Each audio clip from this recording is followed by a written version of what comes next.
So how are you guys doing after Harvey? As far as the factory, we lost power for a week. So it was inconvenience. That's a long time, a week. It's a very long time. It's a lot of money. It's about $250,000. But besides that, no water damage. And how did y'all come out at home? I came out okay. She lives next door to me, and she had 3 feet of water. Yeah, water up to almost my knees in the span of 15 minutes. I had just woken up. I didn't understand what was happening. I came back to my room and it was rushing in. It was so fast.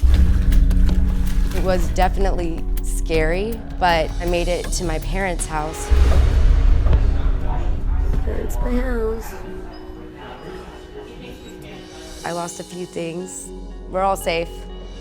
We've had a lot of people come in ever since Harvey. I mean, they lost everything, so they obviously need help, and we're trying to help as much as we can. Basically, anybody who comes, we're willing to work with them. We don't want to take advantage of these people. You can imagine a lot of people are in need of beds. We do a lot of our community work with Houston Children's Charity. They provide children in need with beds, sheets, pillows, necessities that you and we take for granted.